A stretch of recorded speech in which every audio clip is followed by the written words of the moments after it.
Hey guys, tonight we set sail under a moon so bright it silvers every wave, and drift straight into the strange, salty world of pirates, not for treasure, not for sword fights, but to peek below deck and find out just how these outlaws handled all the bumps, bruises, fevers and oops, I lost a limb, disasters of life at sea. Forget the glossy stories of pirates swashbuckling their way through the Caribbean. This is a tale of midnight surgeries, makeshift bandages, and the kind of creative medicine you really hope you never need in your own life. Be honest, if you ever found yourself on a pirate ship with a toothache or a splintered bone, you probably wouldn't survive this. But hey, at least the view would be nice. So before you get comfortable, take a moment to like the video and subscribe, but only if you genuinely enjoy what I do here. And while you're at it, post your location and your local time. I want to know who else is out there, drifting along with me on these creaky decks and storm-tossed waters. Now dim the lights, maybe turn on a fan for that soft background hum, and let's ease into tonight's journey together. You trudge down a narrow, creaking passageway below deck, guided only by the wavering glow of a lantern, and the unmistakable scent of old salt sweat, and something that smells suspiciously like last week's stew. The air is thick, every breath tinged with mouldy timber, and a trace of spilled rum. Men snore and mutter in their hammocks, but in a dark corner, there's a huddle of restless bodies, pirates nursing fresh wounds, hacking coughs, and the kinds of bruises that come from falling down a ladder or losing a drinking contest. The sick bay, if you can call it that, is little more than a plank table and a few crates pushed together.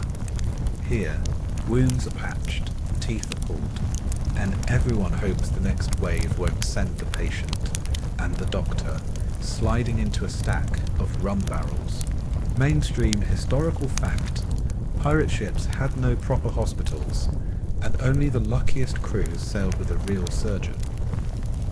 More often, the task fell to whoever had the least shaky hands and the highest tolerance for blood, bad smells, and frantic improvisation. Historians still argue whether pirates were better or worse off than navy men. Some say pirate care was rough, but quick. Others claim the democratic spirit on board meant you had a better shot at attention, even if it wasn't always good attention. In the flickering lamplight, you spot a battered chest crammed with linen scraps, rusty knives, and a few jars of mystery ointment. The doctor, who might have once stitched sails or wrangled livestock, leans over a pirate groaning with a nasty gash on his arm. He hums a sea shanty as he works, maybe to calm the patient or just to cover up the curses. A quirky tidbit, pirates were surprisingly inventive, using whatever was on hand to treat wounds, gunpowder to cauterize cuts, rum to numb the pain, and sometimes just a hearty slap on the back followed by, "You'll be fine, mate, walk it off." You hear the tale of Blacktooth Briggs, a pirate infamous not for plundering, but for yanking teeth with his bare hands and offering a sip of rum as a reward. Some nights, the sick bay rings with laughter as the crew shares horror stories of impromptu surgeries, and the legendary cure-all, a potion of vinegar, salt water, and whatever herbs they hadn't already smoked. More often, it's the groans and snores of exhausted men hoping they'll live to see another sunrise. Historians still puzzle over just how much pirates relied on official knowledge versus trial and error. Did they really use leeches? Or is that just a story told to scare the new recruits? Did every pirate secretly know how to suture a wound? Or did most just close their eyes and hope for the best? What's certain is that the pirate approach to medicine was as rough and ready as the men themselves. Quick thinking, a strong stomach, and more than a little luck. You curl up in the corner, rocked by the ship's gentle sway, the salty air slowly lulling you into a kind of uneasy peace. Above, the moon glows. Below, a dozen dreams of gold, glory, and healthy limbs flicker in the darkness. The pirate's sickbay is far from perfect, but out here on the endless sea, you realize it's all you've got. Sleep tight, and maybe don't ask what's in the bandages. The lantern's glow flickers as you inch closer to the battered wooden chest that serves as the pirate surgeon's entire pharmacy, supply closet, and toolbox rolled into one. You kneel beside it, feeling the deck's rough planks beneath your knees, and wonder what strange treasures and horrors it holds. Welcome to the world of pirate sawbones, where every tool tells a story, and nothing is ever quite as clean as you'd hope. With a theatrical creak, the chest opens, revealing an assortment of implements that might look more at home in a butcher's shop than a doctor's office. There's a heavy bone saw with notches in the handle, its blade darkened by countless hasty amputations. Next to it, a row of knives, some wickedly sharp, others suspiciously stained, lie jumbled with long crooked needles, rolls of coarse linen, and a handful of rusty forceps. Mainstream historical fact. Pirate doctors used whatever they could get their hands on, often relying on captured or salvaged Navy surgeons' kits, supplemented by trade, looting, or sheer necessity. Few tools were specialized, most doubled as kitchen or carpentry implements on days when no one needed urgent medical care. You run your fingers over a small jar filled with thick, yellowish grease. One pirate claims it's a universal ointment, good for burns, bruises, or if you're desperate, seasoning hardtack. There's a bottle of cheap rum for numbing pain and spirits in every sense of the word, and a small pouch of dried herbs that smells strongly of rosemary, with a hint of something you can't quite identify, probably because it's gone slightly mouldy in the damp air. The surgeon's pride, though, is his suture kit, a length of horsehair, a curved needle, and hands steady enough to stitch up a writhing deckhand in the middle of a storm.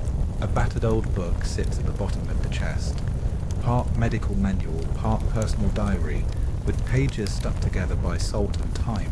The doctor flips through it, pausing on a page that's more doodles than instructions.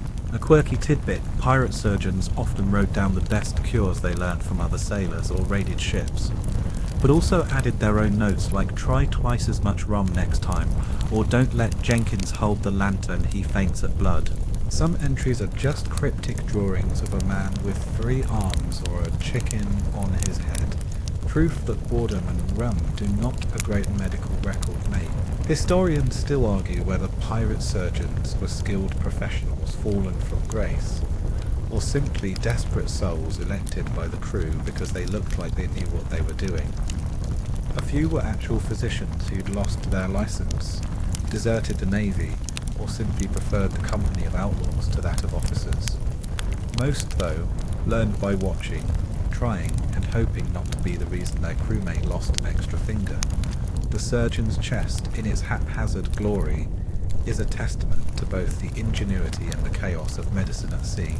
A pirate lumbers in, clutching his hand, and cursing colourfully about a fishhook. The doctor selects a pair of rusty forceps, gives them a quick wipe on his sleeve, and tells the patient to bite down on a chunk of wood. "This'll sting, mate, but you'll be back to playing cards in no time."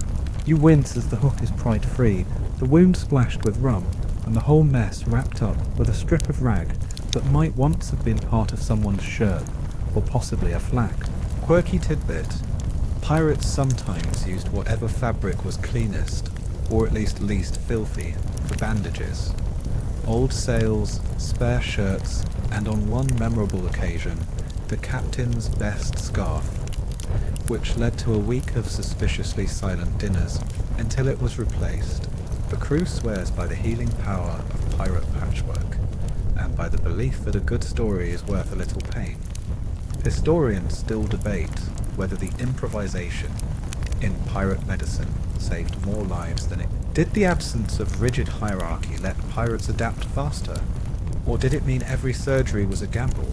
In the cramped, rocking world below deck, you realise that a chest full of mismatched tools and a surgeon with a steady hand and a crooked smile was the closest thing most pirates had to hope.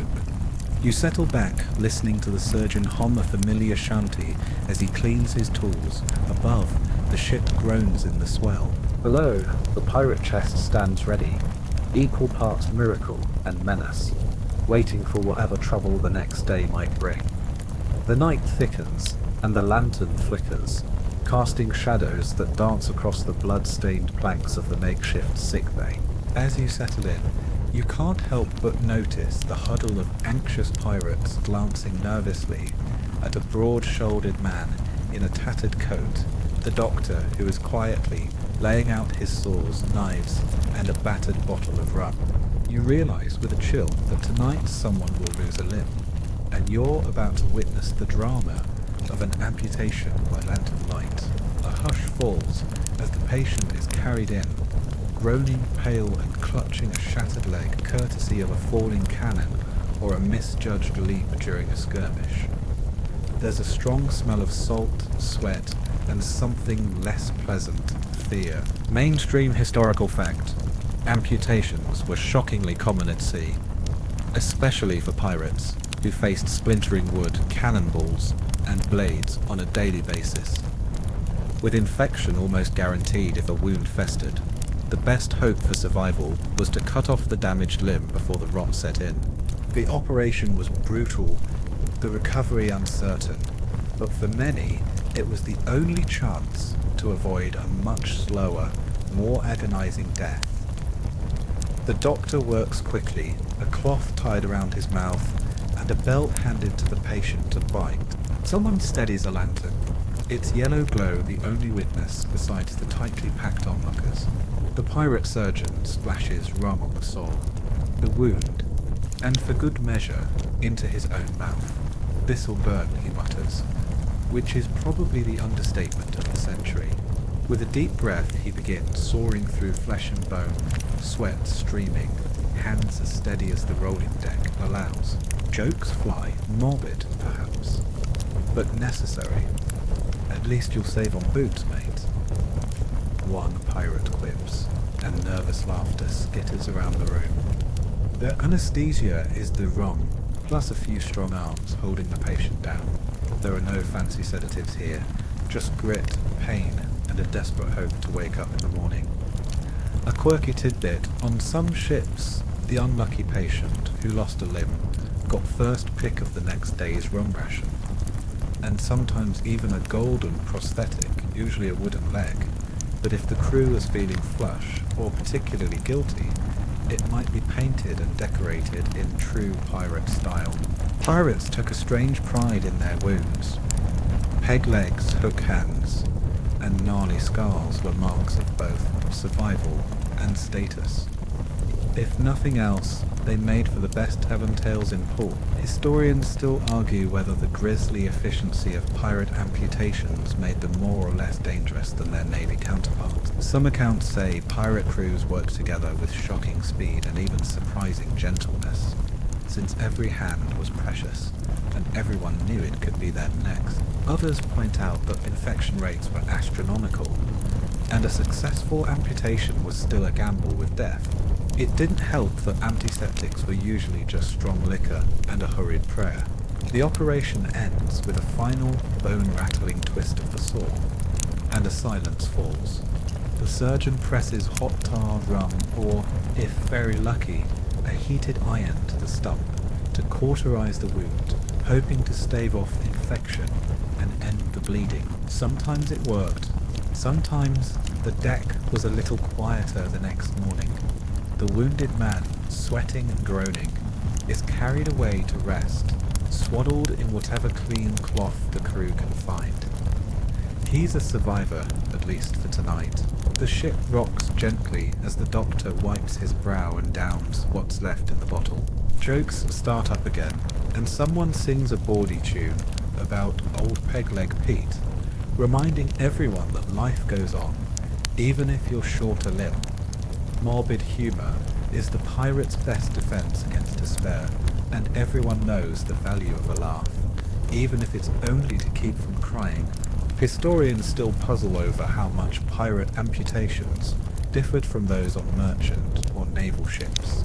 Was the pirate's sense of equality, every man risking the same dangers, an advantage when it came to trust and care? Or did the lack of formal training do more than a few unlucky souls? The debate rages like a storm at sea, but one thing is certain: on a pirate ship, if you had to lose a limb, You'd want a surgeon who could hold his rum, keep a steady hand, and crack a joke even as he soared.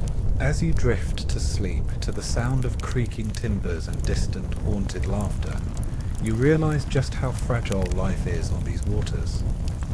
Every scar, every peg leg is a badge of a brutal, half-wild world, one where medicine is survival, and every sunrise is a miracle. The deck tilts, and the air grows heavy with the mingled scents of salt, rum, sweat, and the sharp tang of unfamiliar herbs.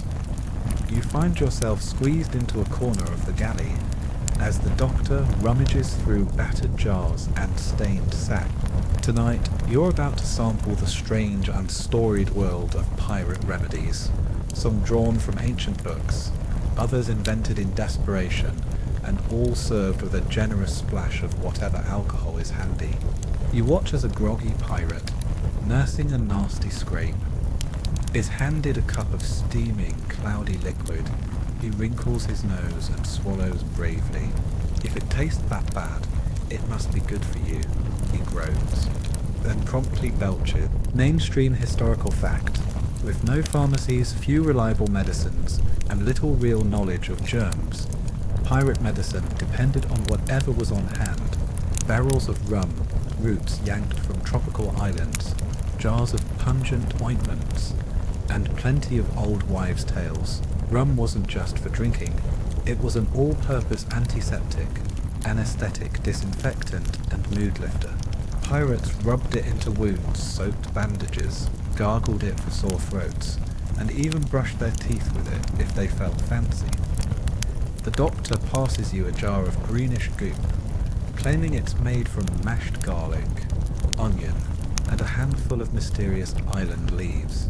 If you ask what's in it, he just winks and says, "It'll put hair on your chest, or at least kill the fleas."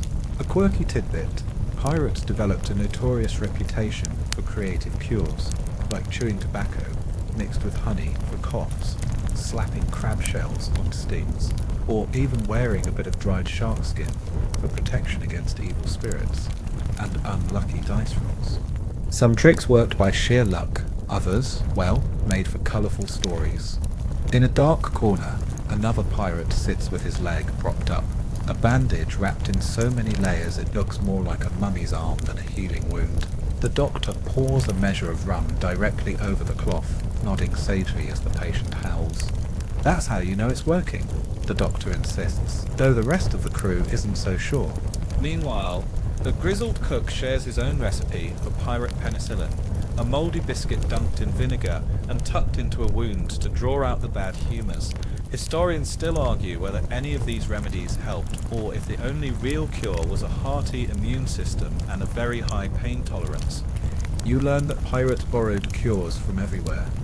A West African crewman swears by ginger tea for stomach aches. A runaway from the Spanish Main shares secrets of aloe and chili peppers for fevers and chills.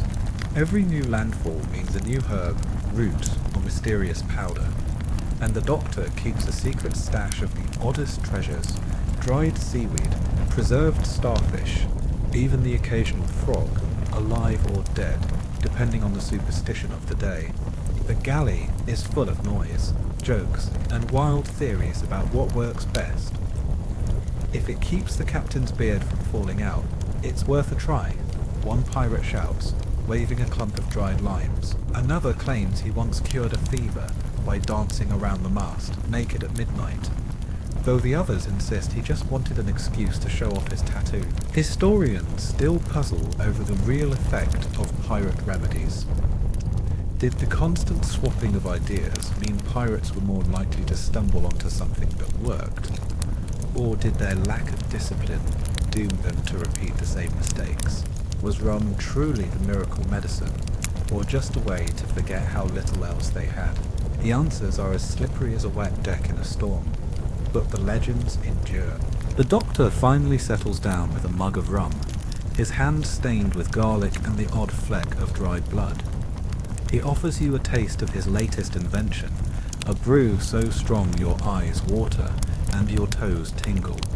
You sip, cough, and laugh with the rest. On a pirate ship, Survival is a group project. Medicine is equal parts hope and habit, and the difference between remedy and ritual is sometimes just the toss of a coin. As the candles burn low, you listen to the ship creak and the crew's laughter echo across the waves. Somewhere in the dark, someone stirs a pot of healing soup, while another pirate swears he's never felt better in his life, even if it's mostly the rum talk. The air below deck is thick and warm, swirling with the smell of sweat, musty wood, and that stubborn tang of rum that never quite leaves a pirate ship. Tonight, the laughter is muted, the hammocks hang heavier, and the groans carry a deeper note. The sick list is long, and the crew is under siege from invisible foes far worse than any navy. Scurvy, fever, and the slow, relentless march of illness that shadows every voyage. You weave among the hammocks, noting the sallow faces and trembling hands of pirates curled up with chills. Some cough with a hacking, hollow sound. Others simply lie still, lips cracked, their eyes shadowed by sleepless nights. Mainstream historical fact. Scurvy, caused by a lack of fresh fruits and vegetables, and the resulting vitamin C deficiency, was the great terror of seafarers. Pirates, navy crews, and explorers alike feared its signature signs: bleeding gums, loose teeth, festering sores, and in the end, weakness so profound you could barely raise a tankard, let alone a cutlass. The doctor inspects a row of sick pirates, prodding swollen limbs and sniffing at wounds with a mixture of curiosity and concern. He prescribes his usual cure, a healthy dose of rum, a chunk of old lime if you're lucky, and a prayer to Neptune or any other sea god. Sometimes he tries dried citrus peel, if there's any left, or whatever green thing can be scavenged from a passing island. Quirky tidbit. Pirate ships, when they could, stocked up on limes, oranges, or tamarinds in tropical ports. Not for taste, but to ward off scurvy and keep their crew on their feet. That's where the nickname Limey comes from, though pirates preferred the term lucky. Fever is a constant enemy. The heat and humidity below deck create a perfect breeding ground for all manner of illness. Mosquitoes swarm the ship when it's anchored in tropical waters, and the result is a roulette wheel of chills, sweats, and delirium. Pirates fight back with every remedy they know. Herbal teas, cold compresses, and when things get desperate, a dunk in seawater to scare the fever out, or perhaps just shock it into submission. The doctor frowns over his patient, waving away flies and muttering that, at least when you're this sweaty, the lice can't hold on. Historians still argue whether pirates had better or worse odds than their navy counterparts when it came to epidemics. Some say their greater freedom to rest, eat what they could find, or recover without strict discipline gave them a fighting chance.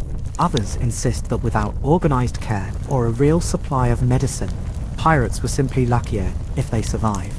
There are tales of entire crews struck down by yellow fever or the bloody flux, dysentery, leaving ships adrift or easy prey for enemies. Still, some pirates showed an uncanny knack for survival, crediting it to their rough and ready diets, and even rougher sense of humour. You hear the muttered curses and half-sung prayers as pirates fight through the worst of it. A few lucky souls recover, bolstered by care from their mates, a shared ration of precious fruit, an extra blanket, or simply a string of bad jokes to keep the fear at bay. The unlucky ones slip quietly away, buried at sea with a brief ceremony, a splash of rum, and sometimes a last defiant cheer. Quirky tidbit: the pirate's sick list was a real thing, though more often a piece of paper or a tally scratched into a beam. Crew members would sometimes fake illness to avoid dangerous tasks, though the doctor could usually spot a malingering pirate by the way he snored louder as soon as the deck swabbers passed by. "He'll live," the surgeon would say with a wink, but the laundry won't. Historians still puzzle over how much pirate medicine was guesswork and how much was real science, pieced together from old wives' tales. stolen ship manuals, and hard-won experience. Pirates made do with what they had. Line when they could get it, rum always, and faith in each other's stubbornness to see them through. You linger by a hammock where a young pirate, cheeks flushed with fever, clings to a lucky charm, a scrap of ribbon, a carved bone, a shell from a distant shore. His shipmates gather near, swapping tales of other voyages, other storms, other battles with illness. In the end, it's the hope of another sunrise, another port, and another raucous night of laughter that carries them through the darkest hours. You stagger up to the main deck, blinking in the harsh sunlight, the ship rocking gently beneath your feet. For a moment, the salt breeze almost makes you forget the chaos below. Lim, you spot the doctor, or as some might say, the least unlucky volunteer, scrubbing a bloody sore in a bucket, and arguing with the quartermaster about whose job it actually is to take out the medical trash. Welcome to the strange reality of pirate medicine, where the title of doctor could mean anything by trained surgeon to handy deckhand who didn't flinch at the sight of blood. The crew is a patchwork bunch, a former barber from Bristol, a runaway apprentice who once swept out an apothecary, a quick-witted Jamaican sailor claims to have learned bone setting from his grandmother. On some ships, the doctor was a real physician, perhaps pressed into piracy after a failed business, a scandal, or a taste for adventure.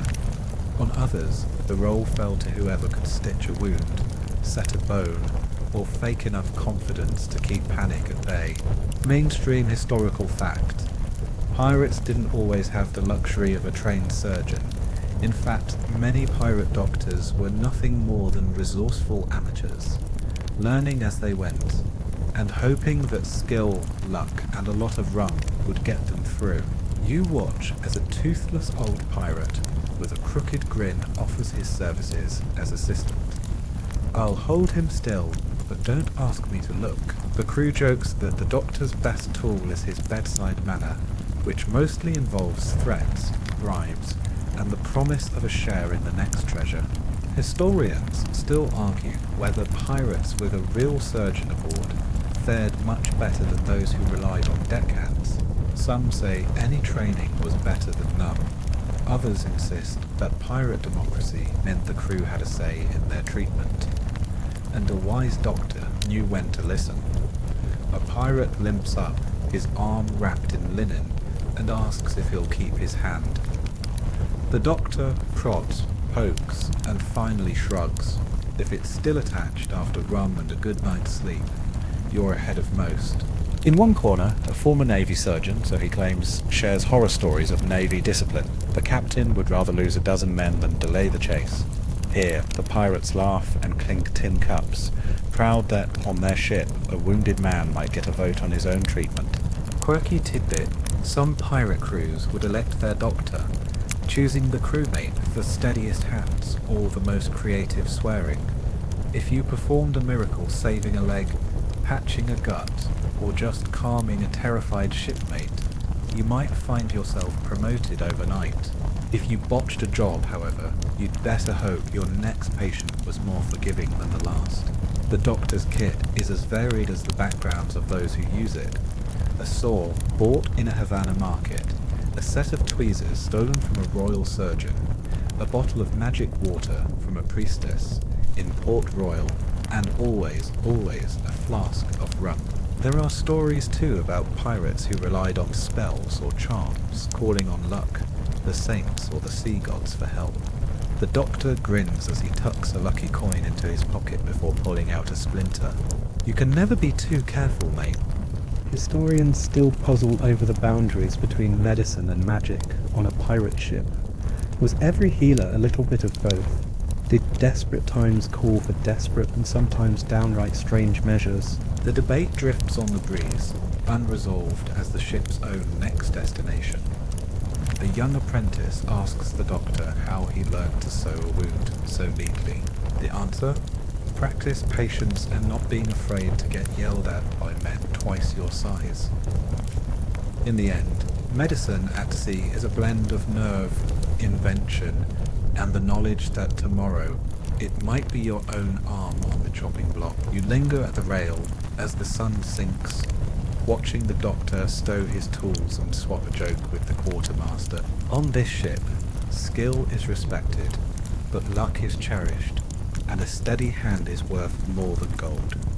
You realise that, whatever their title, the ship's healers are just as vital as the ones steering the course, keeping the crew afloat on luck, laughter, and the hope that no one else needs stitching up tonight.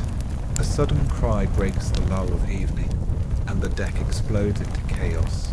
Cannons thunder, splinters fly, and pirates rush to their stations, muskets primed and cutlasses drawn.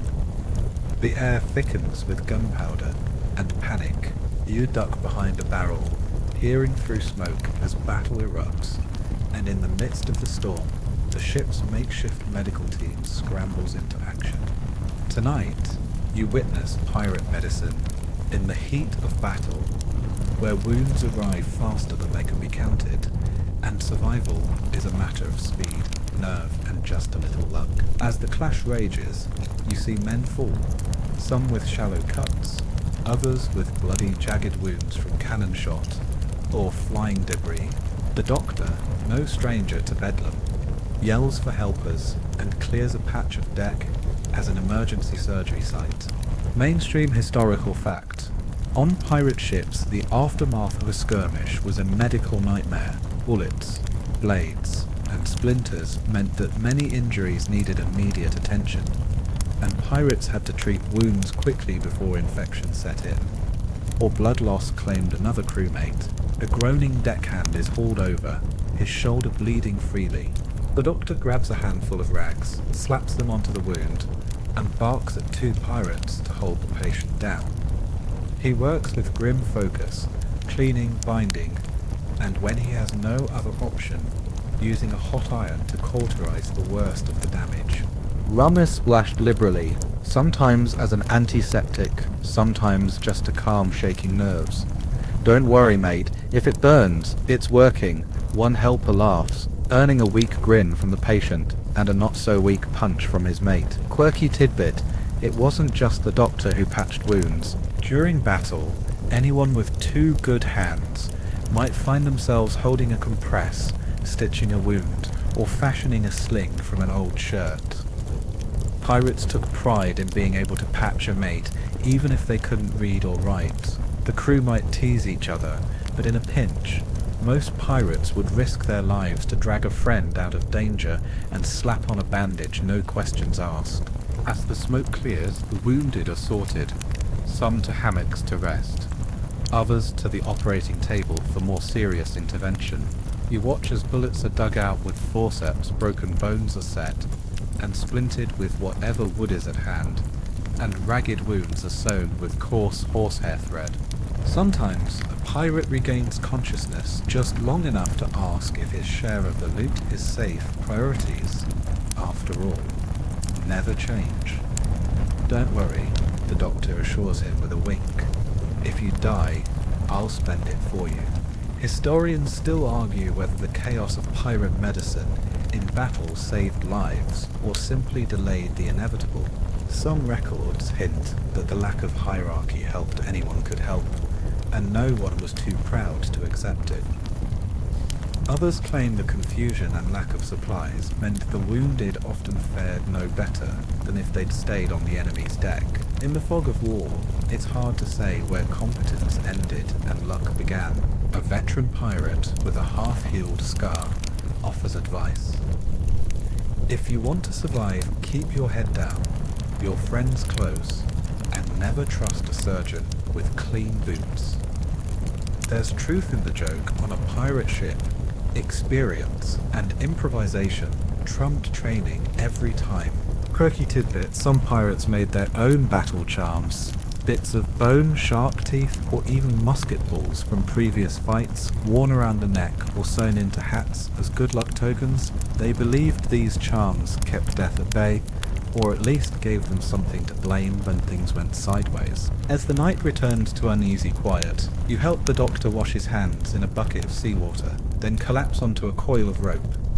The groans of the wounded mingle with laughter, and tired curses, and somewhere someone starts humming a tune about living to fight another day on a pirate ship. Every battle is survived, as a team, even if the medical care is as rough as the sea itself. The battle's thunder fades to a soft, uneasy lull, and you watch the wounded settle in for a night of uneasy sleep, each wrapped in makeshift bandages, and the hope that tomorrow the pain will ease. The doctor pads softly through the rows of hammocks, checking wounds and adjusting splints. But the work doesn't end with battle scars.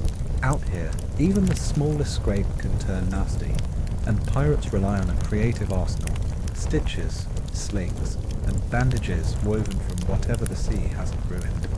You settle on a barrel, watching as a deckhand, his arm in a sling, regales a circle of shipmates with the story of how he fought off 3 Marines with nothing but a spoon and some seaweed.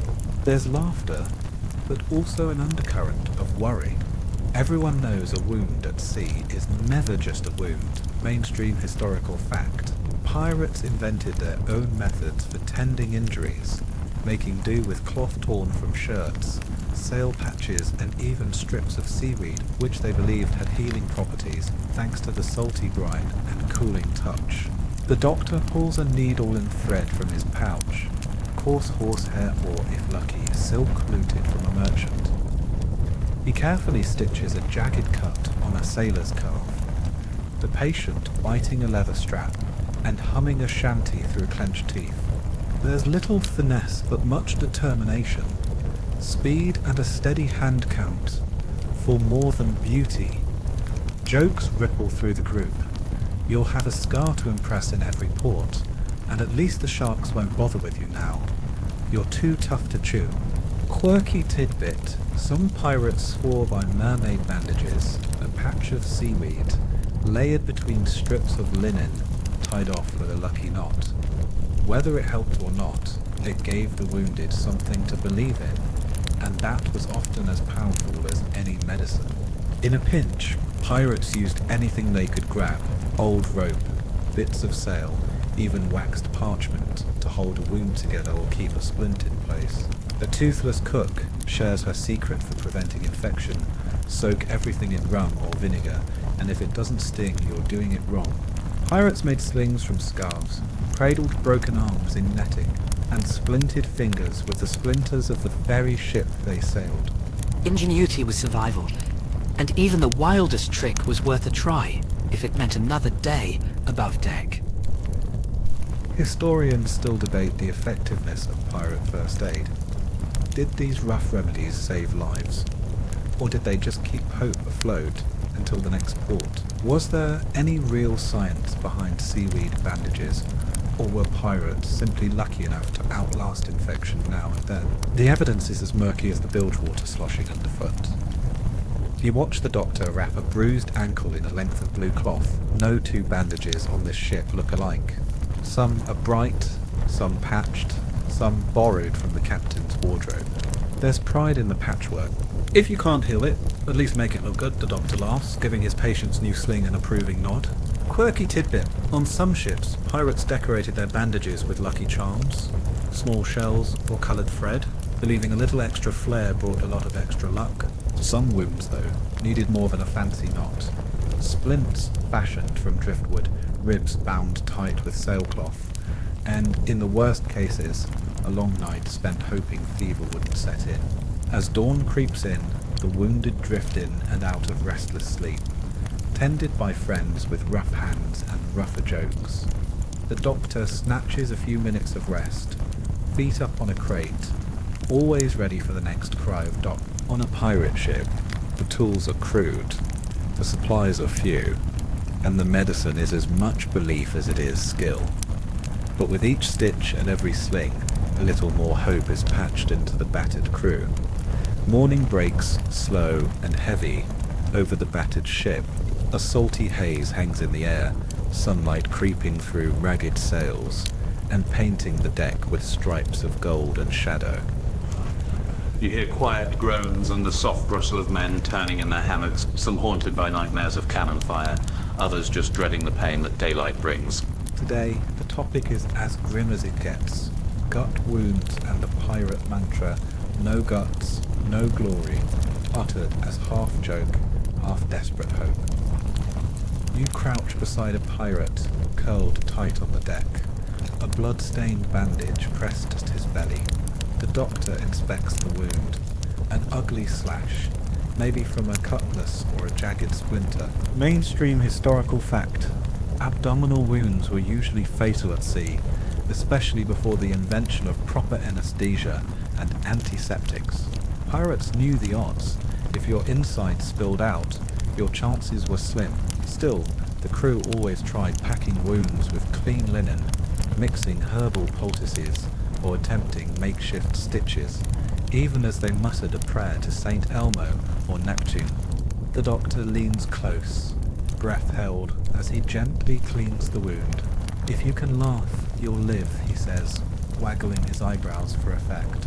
Someone tries a joke about the cook stew being more deadly than Spanish steel. Laughter, ragged but real, ripples through the group.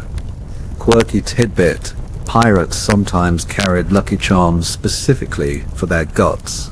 A silver coin sewn into their sash, a scrap of red cloth, or even a dried sea bean, all meant to keep a blade from finding home. A few swore by a shot of rum, claiming it sealed the wound from the inside. It didn't, but it did make the last hours a little warmer. There's no time for fancy techniques.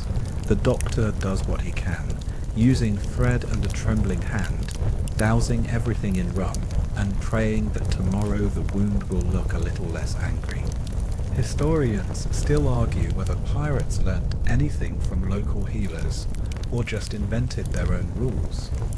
Some say pirate medicine was a patchwork of Spanish, African, indigenous, and Old World folk cures, stitched together from every port and every captured ship. Others insist that most pirates simply hoped, and luck decided the rest. You hear stories of men who survived the impossible. There's One-Eyed O'Malley, who supposedly sailed for a month with a musket ball lodged in his gut, and Black Sam, who claimed a mermaid healed his wound, though some say he just passed out for a week and woke up miraculously better. These tales fuel hope among the wounded, even if most know the odds are long. Sometimes the very act of trying, of refusing to give up, buys a little more time. Quirky tidbit: if a pirate did survive a gut wound, he became a living legend, promoted to a spot at the captain's table, allowed to skip the worst chores, and given a nickname that would last a lifetime: Iron Guts, Lucky Tom, or the Invincible, to name a few. Pirate humour had no limits. One old-timer, missing half his stomach, was said to eat double rations, just to fill the hole. Historians still puzzle over just how often these miracles happened.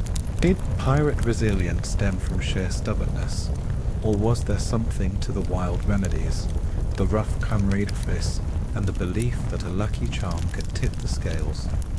In the end, the stories outlive the facts, retold in every smoky tavern and wine-swept dockside. For centuries, as the sun climbs higher, you help fetch water for the wounded, comforted by the laughter and the tall tales, the stubborn refusal to let fear win. Even the worst wounds find some measure of healing in the community of the crew, their jokes, their hope, and their relentless will to live another day. You step into the shadowy corner of the galley, drawn by a sound that sends shivers down your spine, an off-key sea shanty, muffled by the pained groans of a pirate clutching his jaw. The doctor stands ready, sleeves rolled, brandishing a pair of iron pliers and a bottle of rum. Tonight, you're in for one of the true nightmares of pirate life: dental disasters, the agony of toothaches, and the unsung heroism it took to flash a half-toothed pirate. The patient, a burly man with arms like rope coils, has been brought low by a throbbing molar. His shipmates gather round, eager for the show but secretly relieved it isn't their turn. In the chair, mainstream historical fact: dental problems plagued seafarers. Poor diet, hard tack, and the lack of fresh fruit led to rotten teeth, abscesses, and constant pain. Pirates faced this with a mix of bravado and desperation, since there was no escape from a toothache in the middle of the sea. The doctor pours rum over the pliers, then into the patient's mouth. For courage, he winks. 2 pirates hold the patient steady, one at the shoulders, one gripping his legs. The rest offer bad jokes. If the tooth comes out clean, we'll bury it with honours, or if you scream loud enough, you'll scare away the rats. The doctor braces the pirate's head, grips the offending tooth, and pulls. The patient's yell is swallowed by the crash of waves, but soon enough the tooth comes free, bloody, battered, and greeted with raucous cheers. Quirky tidbit: tooth extractions became a kind of entertainment. Crewmen would bet on how long it would take, or whether the patient would faint before the tooth came out. Sometimes, pirates kept the extracted teeth as lucky charms, or strung them onto necklaces as grim reminders of the sea's toll. Some old-timers even made their own dentures from carved bone or ivory, a smile guaranteed to frighten the bravest enemy. After the ordeal, the doctor soaks a rag in rum and stuffs it in the bleeding gap, cautioning the patient not to bite down on anything harder than soggy bread. The rest of the crew swap stories about their own dental woes, with every pirate eager to show off a missing tooth or a wild story.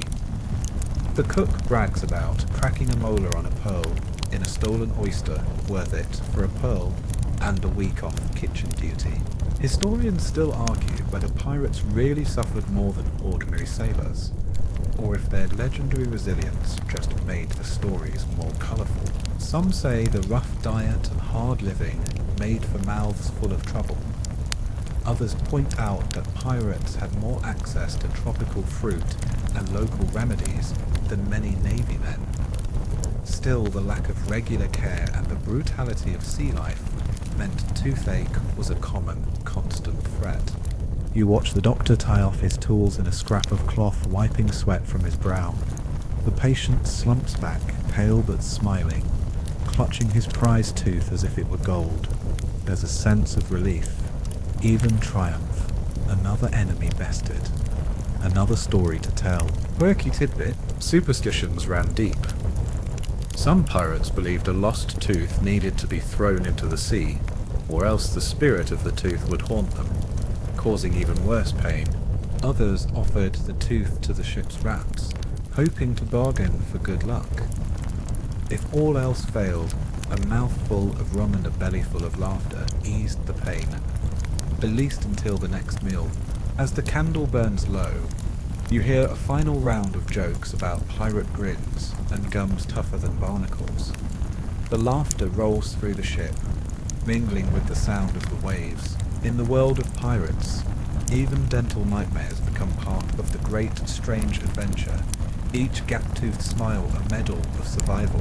Daylight finds you clinging to the rail, the world blurred by heat and the lazy drone of insects circling the ship's stagnant water barrels.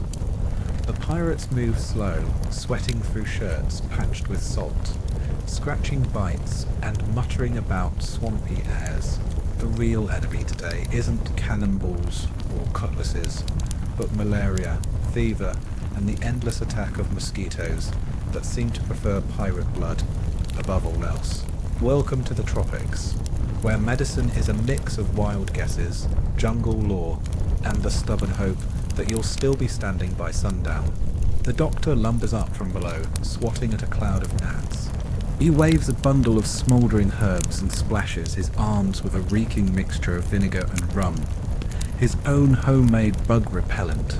Mainstream historical fact: malaria and other mosquito-borne fevers, yellowjack, dengue, breakbone fever were rampant among pirates sailing tropical waters. The lack of knowledge about the true cause meant every remedy was experimental, and every bite was a gamble with fate.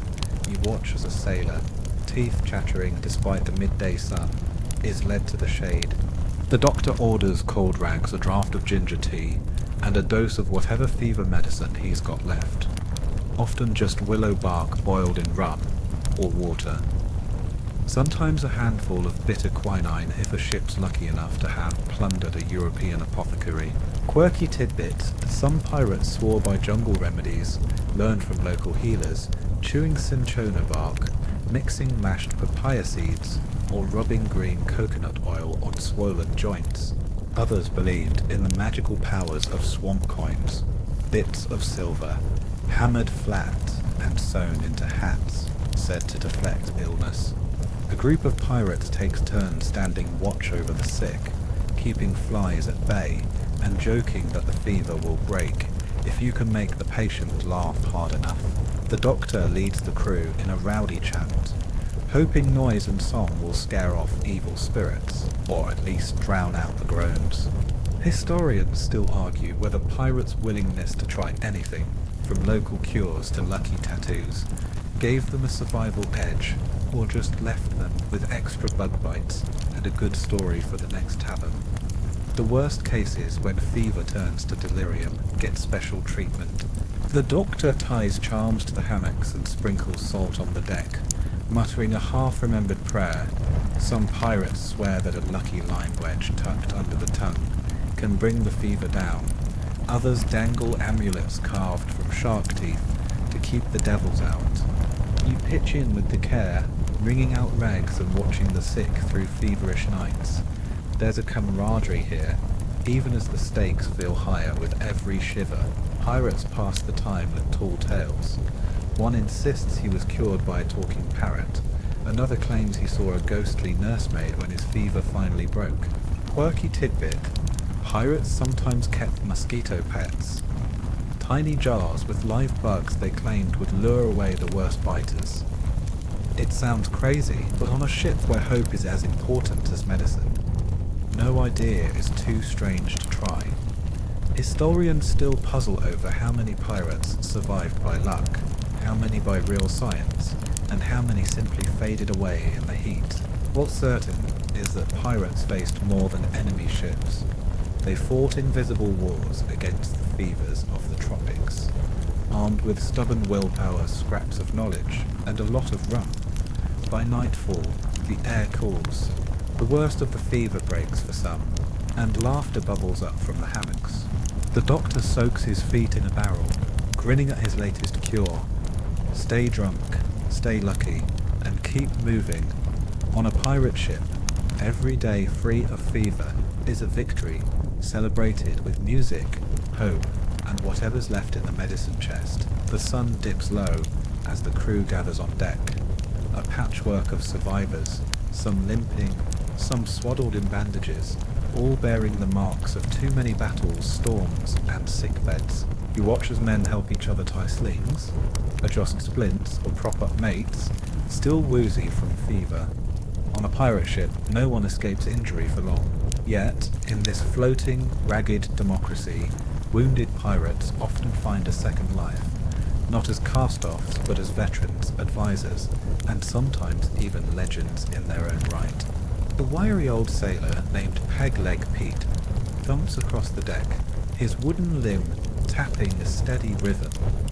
He's in charge of keeping lookout tonight, and he takes a certain pride in being the best-eyed pirate with the fewest toes in the Caribbean. Mainstream historical fact. Unlike many navies or merchant crews, pirate ships were surprisingly practical when it came to recovery and disability. As long as you could pull your weight, be it with one hand, one leg, or half your teeth, you stayed part of the crew. In fact, wounded pirates often got compensation from the common chest, a payout agreed upon. In the pirate code, you help a one-armed pirate load cargo, watching as he deftly ties knots with his teeth, and a single hand. He jokes about being twice as clever with half the limbs, earning a roar of laughter. There's no pity here, only rough camaraderie. Historians still argue whether this pirate pragmatism stemmed from necessity or real democracy. Some say it was simply economics. Every hand, literal or not, was needed at sea. Others claim it grew from pirate ideals of fairness and shared risk, where the wounded were proof of the ship's shared hardships. Quirky tidbit. Pirates had their own crude physical therapy routines. Those who lost a leg learned to row with a strap, while others carved custom handles for tools or weapons. Some invented wild contraptions, wooden hooks that doubled as mug holders, slings rigged for wrestling matches, or even prosthetic hands carved with good luck runes. The rough and ready ingenuity kept everyone busy and kept spirits high. You noticed that some wounds leave deeper marks. A young pirate, face scarred by a flying splinter, spends his days playing music for the crew.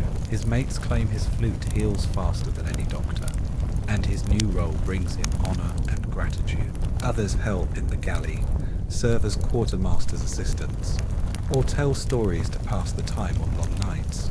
There's a unique respect given to those who've suffered and returned. The bravest are held up as symbols of luck, stubbornness, or even supernatural favour. You want advice on the next raid? A newcomer is told. Ask old Iron Arm Jack. He's got more lives than a cat, and more scars than a map.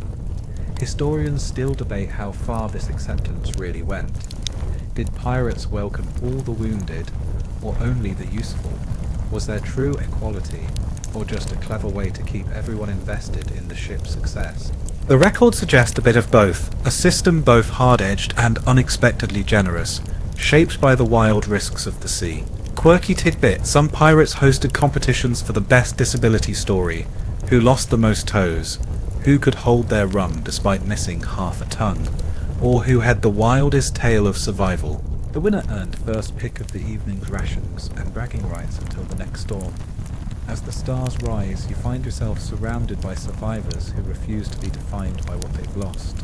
Instead, they reinvent themselves, trading pain for pride, hardship for new purpose, and wounds for wisdom. On a pirate ship, recovery isn't just possible, it's an art form, and every scar is another line in the ship's living legend.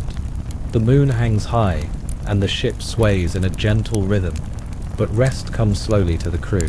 Some pirates roll in their hammocks, others mutter in uneasy sleep, a few sit awake staring out at endless dark waves. You sense a tension on board, something the doctor can't suture and rum can't cure, the wounds left behind in the mind.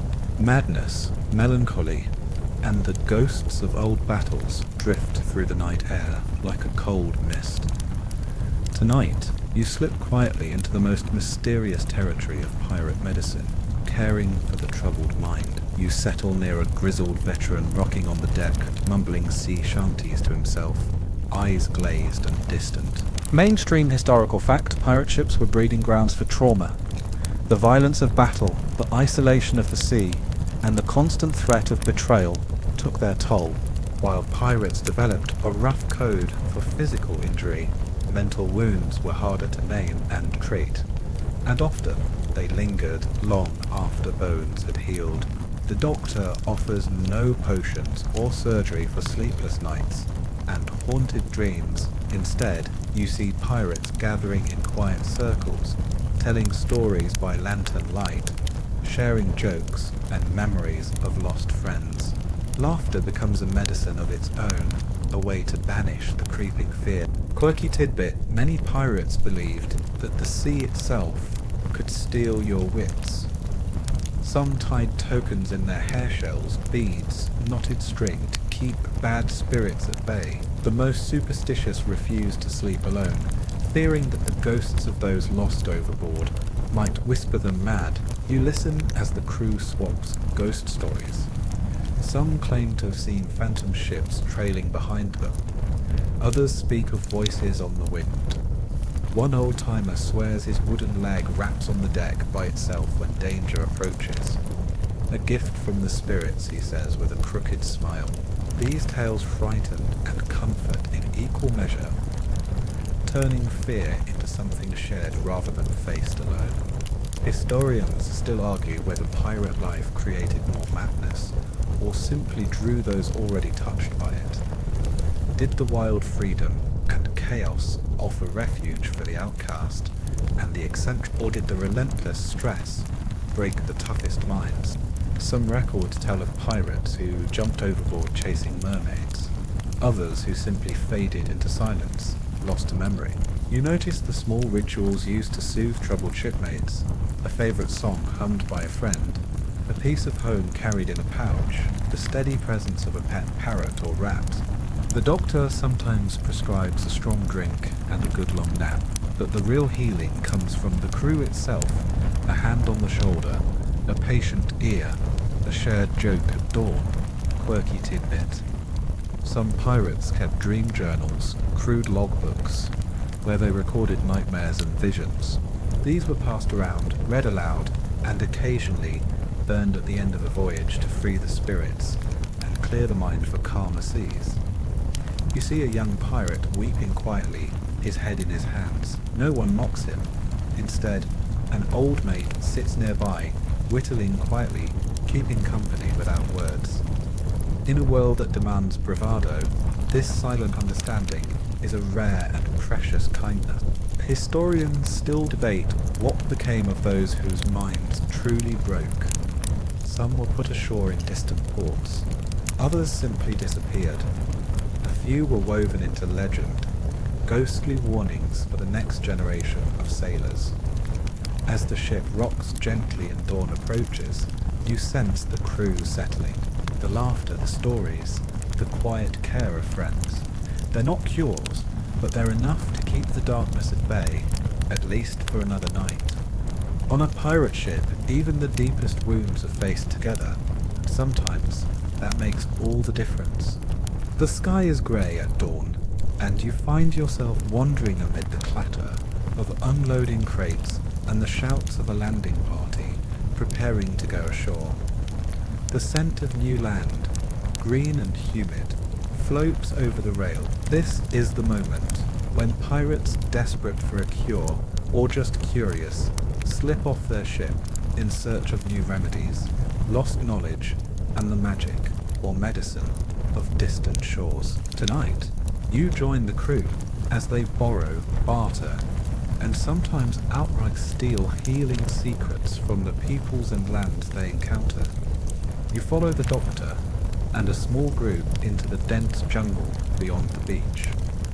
Here the air buzzes with insects and possibility.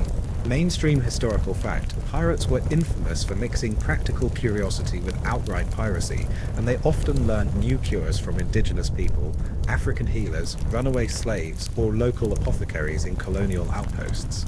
When desperate, pirates paid well or threatened worse for secrets about which leaves to chew for fever, what roots stop bleeding, or how to treat wounds no European remedy could touch. A local healer shows the pirates how to mash papaya seeds into a bitter paste to fight worms, and how the bark of a certain tree can bring down a fever when brewed into a tea.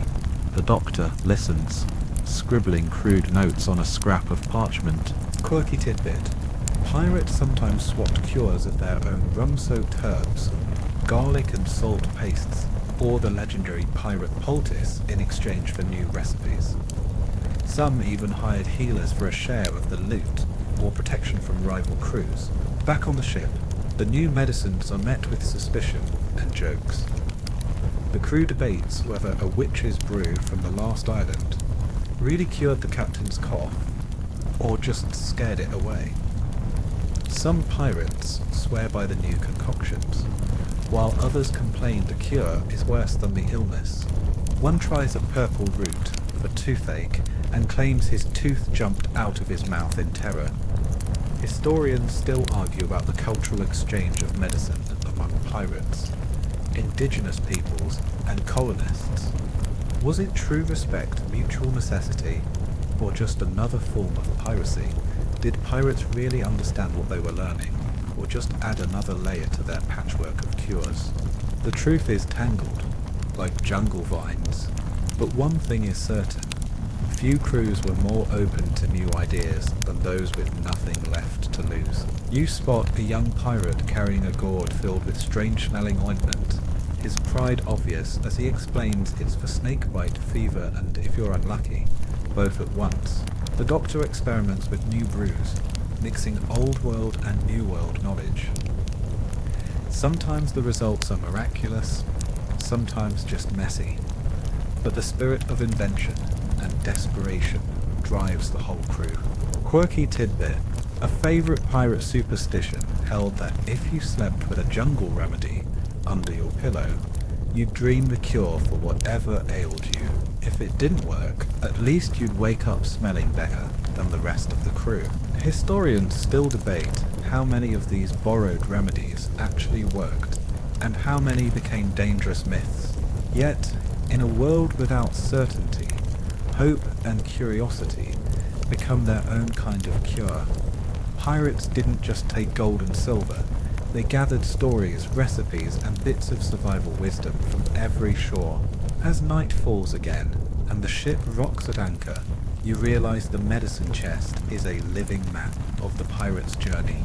Each strange potion and odd-smelling herb a reminder of lives crossed, knowledge shared, and the desperate, creative search for healing in a world that offered no guarantees. You find yourself surrounded by a cloud of tobacco smoke and the clink of charms as pirates gather on deck for the evening. The day's wounds are patched, but tonight's real business is superstition. Lucky talismans, whispered curses, and cures that owe more to faith than to any apothecary's handbook. On a pirate ship, belief is medicine, and the line between healer and wizard blurs in the twilight. A wiry pirate with beads in his beard hands out scraps of bone, shells, and knotted cords. Each charm comes with a story. One to keep fever away, another to stop bleeding, a third to call fair winds and keep the rats out of your hammock. Mainstream historical fact. Pirates, like sailors everywhere, were deeply superstitious. They carried rabbit's feet, wore shark teeth, painted symbols on their gear, and muttered half-remembered prayers before every voyage and every surgery. Medicine and magic mingled on these rolling decks, offering hope when knowledge failed. The doctor is no stranger to these rituals. Before he stitches a wound, he ties a coloured thread around his wrist for luck. Before mixing an herbal brew, he spits over his shoulder to ward off bad spirits. The crew gathers for the nightly lighting of the good luck lantern, a battered lamp set on the prow, believed to keep ghosts from climbing aboard. Quirky tidbit. Some pirates refused to let their wounds be treated on certain days. Fridays were unlucky, while a full moon was thought to speed healing, or at the very least make the bandages look prettier in the moonlight. You watch a nervous pirate rub a coin engraved with strange runes before swallowing a mouthful of bitter medicine. His mate teases, if the coin doesn't cure you, at least you'll be richer in the next life. Laughter ripples through the group, a vital ingredient in every remedy. The doctor tells tales of cursed ships and bewitched wounds that wouldn't heal until the proper charm was found. Tales met with skepticism, mockery, and just beneath the surface, a sliver of real fear. Historians still argue whether these beliefs helped or hindered pirate medicine. Did lucky charms and superstitious rituals soothe minds and boost recovery, or did they keep the crew from seeking real cures? Some claim pirates were ahead of their time in understanding the power of belief and community. Others say too much trust in magic led to more harm than help. Quirky tidbit. Pirates sometimes held healing contests, seeing whose charm or potion would fix a wound fastest. The winner got an extra ration of rum or, if unlucky, a good-natured dunk in the sea for washing away bad luck. No matter the outcome, the contest bonded the crew and kept hope alive. You notice how each pirate guards their lucky items with a seriousness that borders on reverence. Some have necklaces strung with animal teeth or sea glass. Others sew secret pouches into their clothing, filled with dried herbs, or a snip of hair from a loved one left behind. The rituals become a nightly dance, charms checked, prayers whispered, bad luck swept overboard. Historians still debate just how much power these beliefs held. Did they really shape outcomes or just give pirates a sense of control in a world where storms, wounds, and fate ruled? On this ship you see faith and medicine working together, offering comfort, courage, and just enough magic to carry the wounded through another restless night. As the lanterns flicker and the waves slap gently at the hull, you find yourself holding a tiny shell pressed into your palm by a grinning pirate. For luck, he says. You can't help but believe, just for a moment, that it might work. The night wears on, and the deck grows quiet but for the shuffle of cards and the soft clink of coins. You lean against the rail, watching a crowd gather around a fast-talking stranger who claims to be a healer, a magician, and the only man on the 7 seas who can cure anything from a broken heart to a missing limb. Tonight, you meet the pirates' favourite and least trusted characters, the quacks, charlatans, and travelling miracle men who preyed on hope and fear with equal skill.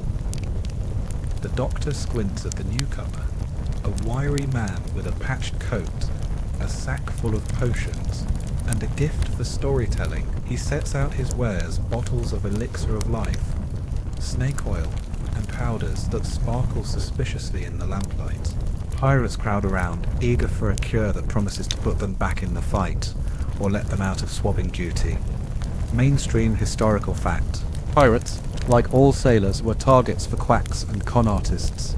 The uncertainty of sea life and the scarcity of real medicine meant almost any remedy, however dubious, could eager buyers. Some ships even hired travelling healers for entertainment as much as actual care. The quack draws a crowd by swallowing a spoonful of his own potion and surviving so far. He boasts of healing broken bones with a whisper and curing fever with a single touch. One sip, and you'll dance at your own funeral, he cries. Jokes fly. Ain't much use if you're already dead, is it? The pirates laugh, but still a few tossed coins for a taste. Quirky tidbit, some of these miracle men travelled with trained monkeys or parrots, which performed tricks to distract the crowd while secret ingredients were slipped into their potions, a show as much as a sales pitch. The doctor shakes his head and mutters that no magic potion can replace a clean bandage and a steady hand. Still, he's curious enough to trade a few stories with the stranger, swapping tales of miracle cures and impossible recoveries, some true, most greatly exaggerated. Historians still argue whether pirates were more skeptical or more gullible than their navy counterparts. Did their experience with rough, real-world injuries make them harder to fool, or did desperation open the door to every wandering healer with a bottle of coloured water and a fast tongue? A sickly deckhand, desperate for relief, tries the elixir and claims loudly that his cough is gone. The others eye him with suspicion. He just wants an extra ration of rum, someone mutters, and the laughter rolls on. Still, the seed of hope is planted, and before long, the quack's bottles are empty, and his purse is full. Quirky tidbit. On some ships, a resident healer was kept around for luck, stories, or just to distract the wounded. Even the most skeptical pirate enjoyed the performance. A little magic, a little hope, and the feeling that maybe, just maybe, the impossible cure was out there somewhere. Historians still debate the real impact of these quacks. Did their potions actually harm, or were they harmless placebos? Some say a good story was the best medicine, lifting spirits and soothing nerves even if nothing else worked. Others warn that faith in charlatans sometimes delayed real treatment, with deadly consequences. As the quack packs up, you see the doctor slip away to tend his real patients. He may grumble about snake oil and fools, but you catch a hint of a smile. At least they're laughing, he says, in a world where pain and danger are constant companions. Even the wildest lie has its uses, so long as you know when to laugh, when to hope, and when to stick with the tried and true cure of rum and rest. The lanterns dim, and the ship rocks gently. Above deck, coins jingle, stories flow, and for tonight at least, a belief in miracles, and the odd lucky swig of snake oil keeps fear at bay. Dawn creeps up slow and gold, and you find yourself at the galley table. As the pirates squabble over breakfast, sea biscuits, a mug of something murky, and as always, a side helping of wild stories. This morning, the talk turns to fairness. Who gets what share?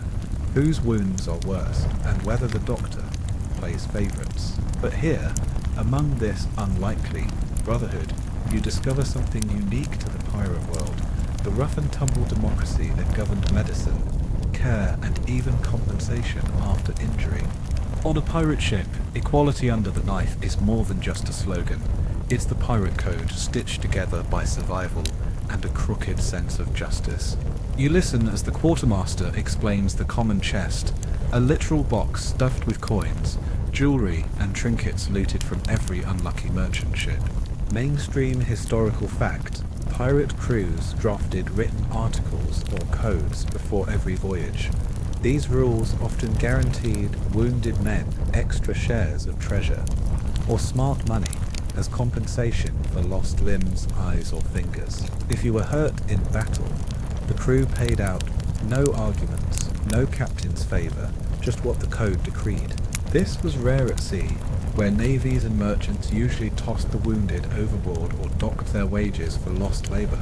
The doctor is part judge, part nurse, and part bureaucrat. He keeps the wound book, marking who's been patched, who's owed extra, and who can skip chores until they're mended. Pirates line up to show their wounds: a missing toe, a splintered arm, a scar across the cheek. Each injury gets a nod, a record, and if the crew agrees, a share of silver from the chest. Quirky tidbit: some pirates tried to game the system, exaggerating old wounds or inventing new ones. Look Doc, this tooth been loose since Havana. The doctor rolls his eyes, but the code is clear. Fair is fair. You overhear the new recruit grumble about his split lip, hoping for a little coin. The quartermaster laughs. If we paid out for every bruise, the chest would be empty by noon. But real injuries, lost fingers, eyes or legs earn respect, not pity. The wounded are honoured. Their scars a badge of loyalty to the crew. Historians still argue whether pirates were truly fair, or just better at keeping everyone happy enough not to mutiny. Did these rules come from democracy, or just necessity?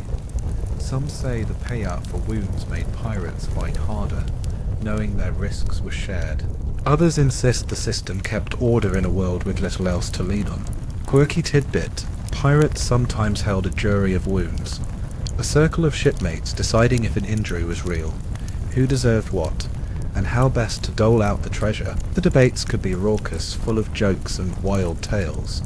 But the system worked, the crew got its say, and justice was handed out with rum and a handshake. You notice that for all the chaos, pirate medicine and care are deeply communal. No one is truly alone. Wounds are examined, stories are shared, and the code is kept alive by memory and mutual respect. Even the most battered pirate knows that, on this ship, his pain won't be ignored or dismissed. Historians still puzzle over the long-term effects of this system. Did it create true loyalty, or just a clever facade? Whatever the answer, you see the results. Pirates sticking together, tending each other's wounds, and sharing every risk and every reward under the banner of their own peculiar brand of justice. As the day brightens, the pirates toast their fallen mates, count out silver, and promise to keep the code as long as the sea carries their ship. On this floating world, equality under the knife isn't just a rule, it's the heart of pirate brotherhood. A cloudless noon turns the deck to shimmering gold as the lookout shouts from above. Land ho! The pirates scramble to the rail, eyes straining for a patch of green on the endless blue.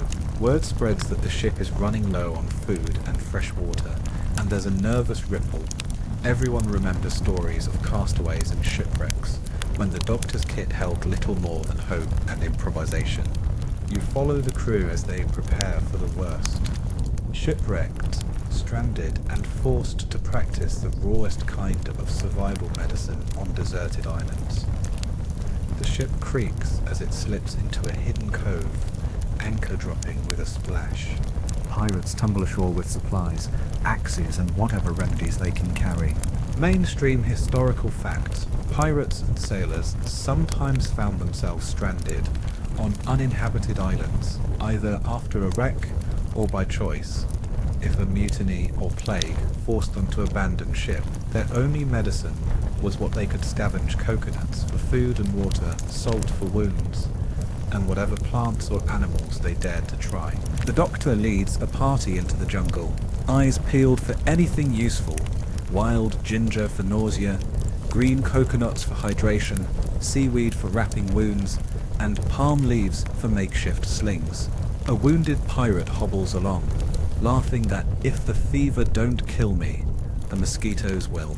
The crew quickly discovers that even basic survival: clean water, shelter, a patch of shade is medicine when you've got nothing else. Quirky tidbit: pirate lore is full of wild stories about castaways who healed with turtle, shell bandages, made splints from driftwood, and even stitched wounds with the thorn of a cactus. Some invented new cures on the spot, testing berries and roots on the bravest or most foolish volunteer. It's not poison if you don't die, becomes a running joke, and a desperate reality. Historians still argue whether pirates were better or worse at surviving shipwrecks than other sailors. Some say their knack for improvisation and lack of discipline made them more adaptable.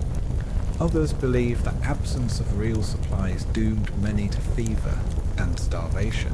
What's clear is that necessity turned every pirate into a field medic, and every plant or animal became a potential remedy.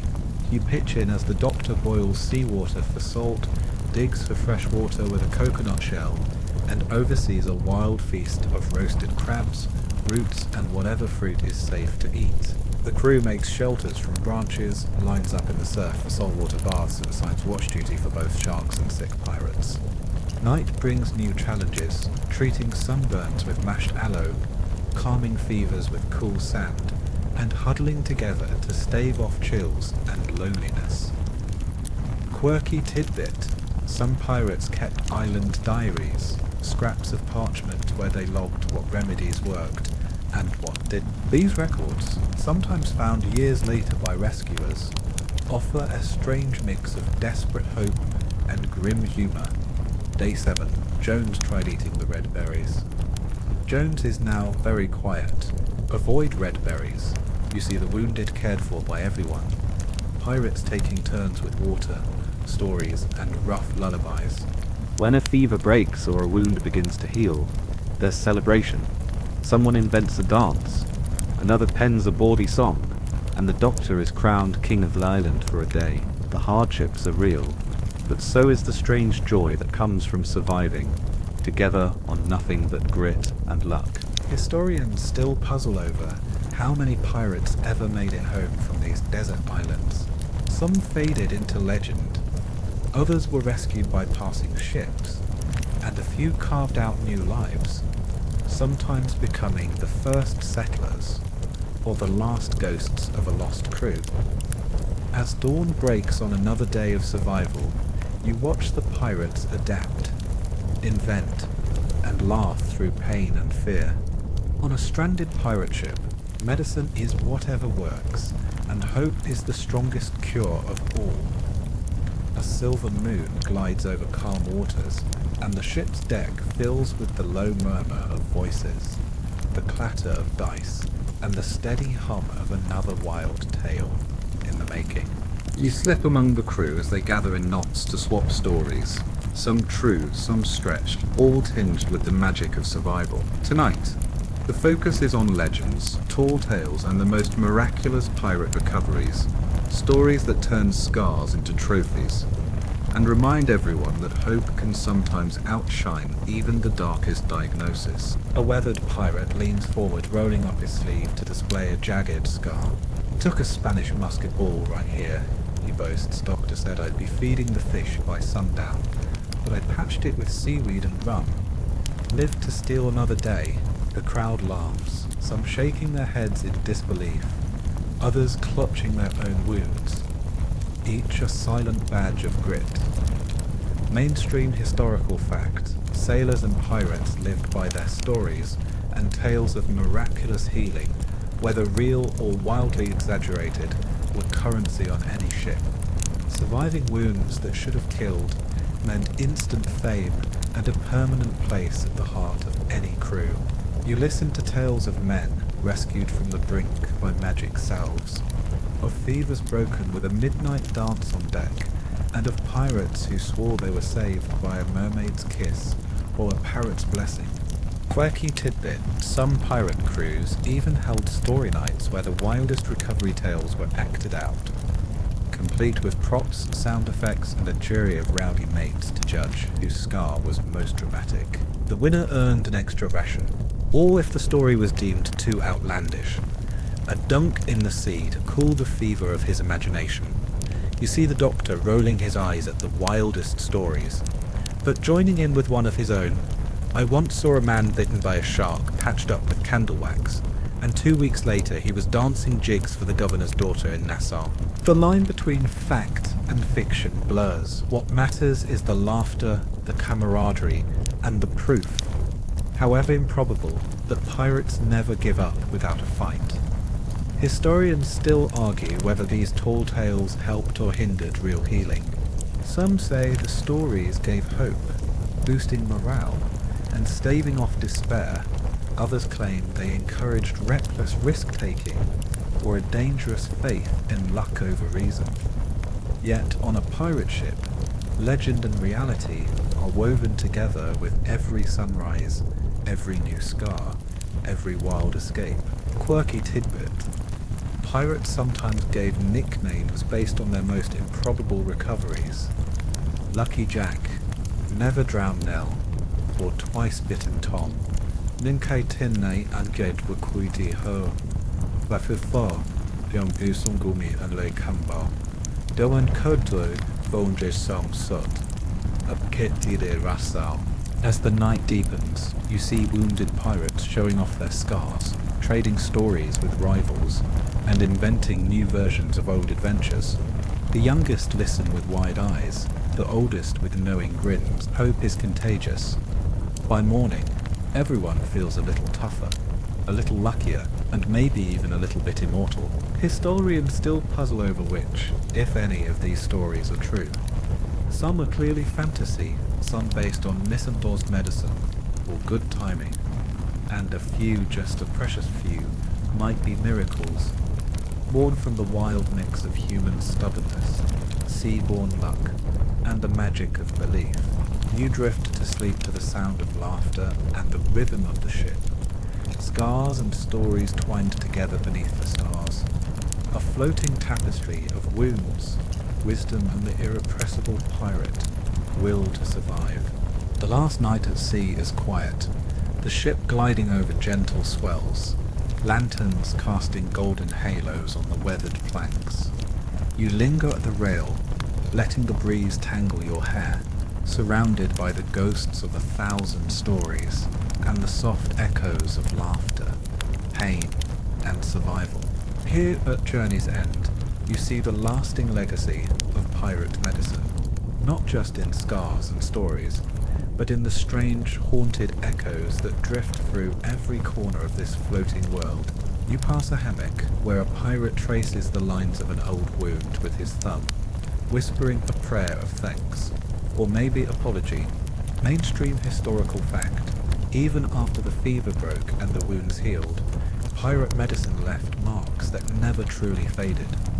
Some pirates bore their injuries with pride, others with resignation, all with the unspoken knowledge that each scar was a page in a story written on the high seas. There's talk tonight of ghost ships, vessels said to drift forever, crewed by spirits of the lost, nursing wounds that never heal. Some claim they've glimpsed pale faces in the fog, or heard the hollow groans of the forever injured.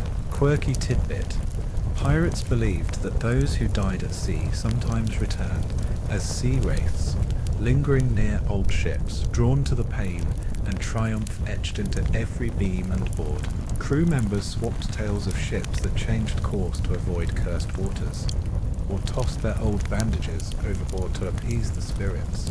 You watch the doctor pack away his battered kit for the last time, lingering over the bone saw and the stained thread, his tools heavy with memory.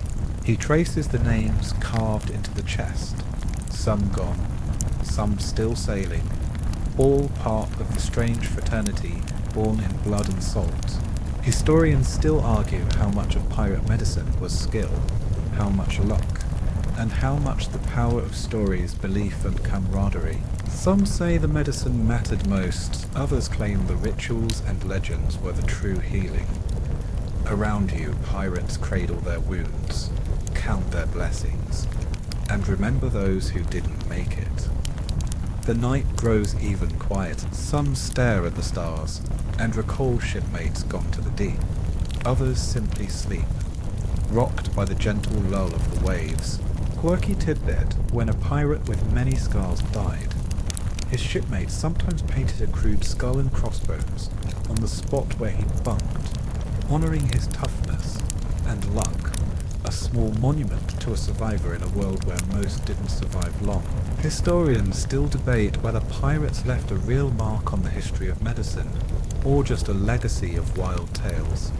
Yet, every time a modern sailor ties a bandage or shares a joke with a friend in pain, a bit of that old pirate spirit lingers on, defiant, hopeful, and unbroken. As dawn breaks, you sense the world shifting. The lanterns dim, the ship slows, and the pirates drift into their hammocks, scars and all, ready for another day or another journey. You realize that, in the end, every medicine, every legend, every rough cure, and wild story was just another way to make peace with the dangers of the sea. On a pirate ship, healing was never certain, but it was always shared. Let the night on the high seas soften now, every rough story melting into the hush of gentle waves and the steady creak of the ship. Imagine yourself tucked beneath a rough woolen blanket, the air cool with salt and memory. Breathe slow and deep, letting each inhale wash away the ache of old wounds, and each exhale bring you closer to calm. The ship drifts on, guided by the moon and by the secret, unspoken wisdom of all those who sailed before. You feel the safety of the crew nearby, their soft snores, the occasional chuckle, the knowledge that every soul on this ship has survived, suffered, and healed, in their own way. The night presses close and kind, the lanterns dimming one by one, until only starlight remains. Let every scar become lighter, every old pain fade, soothed by the sea's eternal rhythm. Outside, the wind sings a lullaby through the rigging, and you sense the world's troubles growing smaller with every passing mile. The ship is a cradle now, rocking you gently, carrying you away from the sharp edges of the past. The medicine of the pirates, their wild laughter, wild hope, and even wilder cures, lingers in the warm dark, weaving around you like a blessing. As your eyes grow heavy, trust in the simple comfort of company, the healing power of rest, and the promise of a new dawn. Whatever storms you've weathered, whatever tales your own scars might tell, know that you are not alone, carried, as every pirate once was, by courage, camaraderie, and the endless lull of the sea.